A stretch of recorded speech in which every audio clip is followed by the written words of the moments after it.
Now we're getting into the truly powerful and the truly personal. Numbers 18 and 17 of my top 26 favorite films of all time.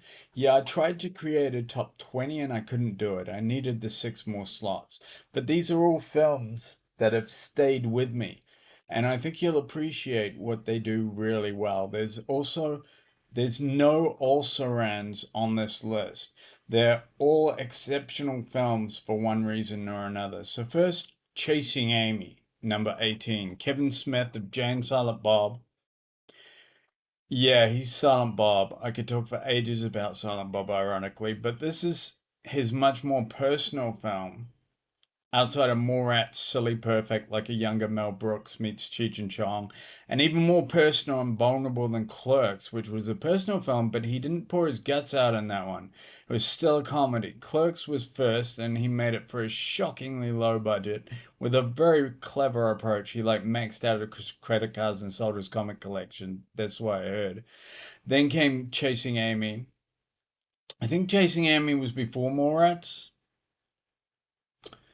But it might have been no, it was Clerks, Mallrats, Chasing Amy, I think. And then he went on and did all sorts of stuff after that. You know, Red State and Tusk and Hoosiers and mm, he did some crazy. I love his career choices. I do. Oh, and then he did a sequel to Clerks and Jay and Silent Bob Strikes Back was so funny. Anyway, so Chasing Amy. Before Ben Affleck was famous, he cried a lot in Chasing Amy. To be fair, he was excellent. Him and Joey and Jay and Bob and Banky, they all did phenomenal work on this film. I can't say a bad word about this film except that Kevin Smith is obviously a writer's director like Tarantino. Anyone else directing would have ruined it. But Kevin Smith is not really a cinematic talent. He's a writer. Like he's one of my favorite writers who just happens to make films. Like he never moves the camera. I could go on, but I don't want you to think I'm dissing him because I love him, his work, I mean. And if you're a fan of this film, check out his solo rants, Kevin Smith Live.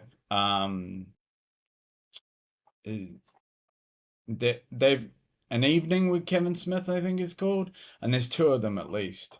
He talks really well. He tells great stories. That's all you need from a filmmaker, really. He uses the tools he has and tells great stories. The film is itself is about sexuality. Ben Affleck's Holden falls love at first sight for a girl he just met through his comic success, but she's a lesbian. It's a really 90s honest portrayal of a straight guy trying to figure out how the other people figured things out. He's like typical white straight guy, sheltered childhood, a lib but sexually conservative, kind of square in that sense, focuses on his work, great sense of humor, and she's wild. She's a wild, wild child. Um, my favorite kind of contemporary love story with a bit of comics and sex and rock and roll thrown in. You might call it a romantic comedy, but I'd smack you in the head for it. Number 17 is From Bedrooms to Billions, a perfect documentary by Gracious Films, which is Ant and Nicola Caulfield. It's about the start of the video game industry in the UK, how it began in bedrooms, and how that ridiculously scaled to the billion-dollar industry it is today, and what happened to the people involved. It's a story about the industry and the products and the culture, but it's also a story about the people and what happened to them, who survived, who got trampled, and how they dealt with that, but also how people adapted. And it focuses on them telling their stories as well. That's probably what I love most about this film. It's curatorial as well as narrative driven. It tells a story, but it also opens up parts for the people to tell their parts of the stories. It assembles a remarkable collection of voices and then lets them tell their story while still having an overarching narrative, the one we came to see. But it does feel like we're sitting in a room surrounded by the coolest group of nerds in the industry. And it reminds us that industries aren't built by corporations, they're built by passionate people making things in spare rooms, figuring it out as they go.